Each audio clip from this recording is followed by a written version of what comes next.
ենք հենց անհայտ կորածների խնդիրը եւ այս մոտեցումը կարծում եմ արդարացված է, բարոյական է, մարդկային է, իրավական է,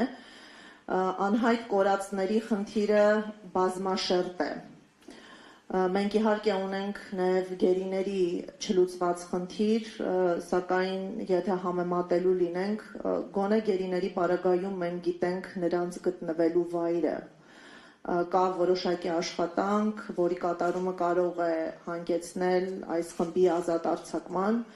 իսկ անհայտ կորածների պարագայում մենք նրանց չենք կարող վերադարձնել, քանի դեռ չենք պարզել նրանց ճակատագիրը։ Եվ առանց արդյունավետ քննության, որոնողական գործողությունների համագործակցության մենք պարզապես չունենք տեղեկատվություն նրանց գտնվելու վայրի, վիճակի, ողջ կամ մահացած լինելու հանգամանքների վերաբերյալ, որը ստեղծում է անորոշություն։ Եվ անհայտ կորածների խնդիրը նաև միջազգային արձագանքի արժանի հարց է, որը այս անորոշությանը տվել է իրավական որակում։ Անհայտ կորած անձանց ընտանիքները, երբ տևական ժամանակ հայտնվում են անորոշության մեջ, անզորության մեջ, եւ պետական գործելակերպը չի հանգեցնում տեղաշարժերի, նրանք կրում են տառապանքներ, որը հաղթահարում է այնպիսի շեմ, ինչը կարող է որակվել որպես հոգեբանական խոշտանգում։ Այսինքն մենք գործ ունենք մի խմբի հետ, որը շարունակակար խոշտանգման զոհ է դառնում, մինչդեռ խոշտանգումը արգելված է եւ այն բացարձակ արգելք է։ Մենք խոսում ենք ֆիզիկական խոշտանգումների դեմ պայքարի մասին, սակայն կարծես թե անտեսում ենք հոգեբանական խոշտանգման զոհերի խնդիրը։ Եվ այս անորոշության պայմաններում ընտանիքները նաև չեն կարողանում իրացնել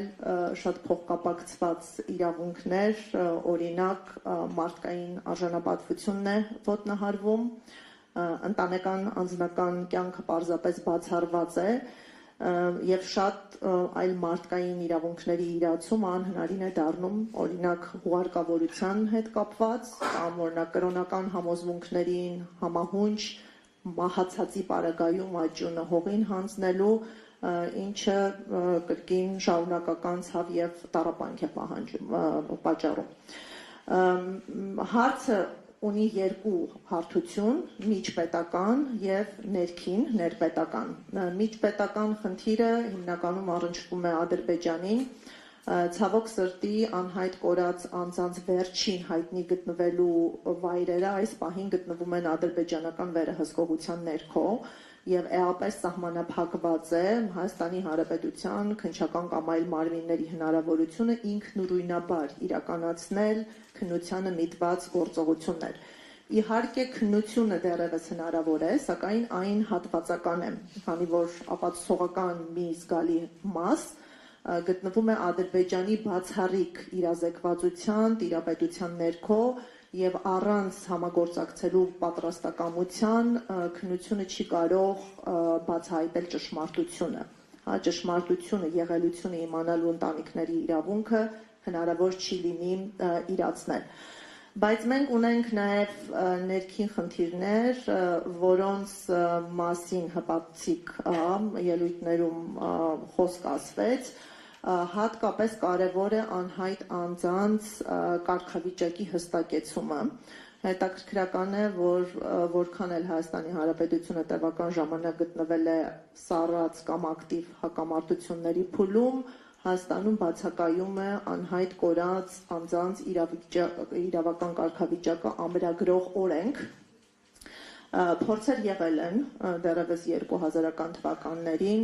ընդ որում այստեղ կան նաև մոդելային օրենքներ, այսինքն օրենսդրության ստեղծումը կամ կատարելագործումը բարդ խրթին հարցադրում չէ, քանի որ մշակվել են նաև լավագույն մոդելային օրենքները։ 2007 թվականի նման նախաձեռնություն եղավ, որը ցավոք դրական արդյունք չտվեց եւ 44-օրյա պատերազմից հետո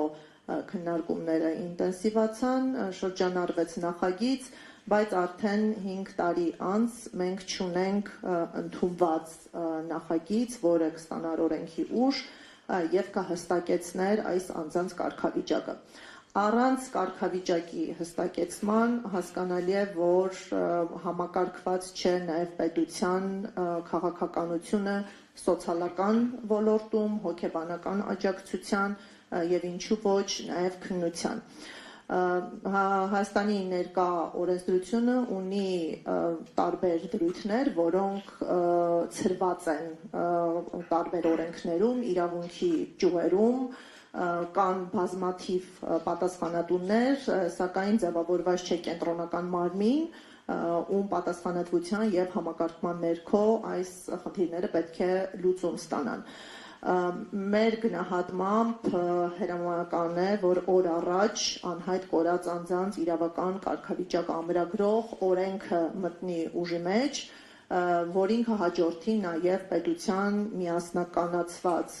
եւ որոշակիացված քաղաքականությունը նրանց հոգեբանական, սոցիալական, իրավական աջակցություն ցուցաբերելու գործում։ Այստեղ մենք կարևորում ենք նաև հանրային աջակցությունը, որպեսզի վերջնականորեն ձևավորվի այն քաղաքական կամքը, ինչը կհանգեցնի կարճ ժամանակահատվածում այս օրենքի ընդունման։ Օրենքի բացակայությունը առաջ է բերում նաև գործնական խնդիրներ, մենք տեսնում ենք նաև պրակտիկայում ոչ միասնական մոտեցում, օրինակ քննարկում ենք դեպքեր, երբ ԴՆԹ ունեցող որոշ ընտանիքների պարագայում քաղաքացիական գործեր քննող դատարանները անհայտ կորածին համարել են անհայտ բացակայող, բայց ունենք նաև իրարամերժ հակասական մեկ այլ իրավիճակ, երբ ԴՆԹ գոյությունը բացառել է անհայտ բացակայողի կարգավիճակի շնորհումը եւ առանց այս կարգավիճակի ընտանիքը նաև զրկված է այլ արտոնություններից օգտվելու հնարավորությունից։ Առանձին չեմ ուզում քննարկման առարկա դարձնեմ, թե որ դատարաններ իրավացի կամ ինչ ստանդարտ պետք է կիրառվեր, բայց կարող ենք արձանագրել, որ մենք նույն հարցի վերաբերյալ ունենք տարբերակված մոտեցումներ, այսինքն իրավակիրառական պրակտիկայում քաղաքականությունը ընտրողական է, միասնական չէ, եւ սա էական խոչընդոտներ է առաջացնում նաև մարդու իրավունքների պաշտպանության հարցում։ Եվ անդրադառնամ նաև միջպետական բնույթի խնդրին, այստեղ մենք խիստ կարևորում ենք միջազգային ներգրավվածությունը, այդ նպատակով գործարկվել են մի շարք մեխանիզմներ, Միավորված ազգերի կազմակերպության շրջանակում, սրա վերաբերյալ ավելի մանրամասն կներկայացնի իմ գործընկերը, մենք առավել ինտենսիվ գործունեություն ենք իրականացնում մարդու իրավունքների եվրոպական դատարանում,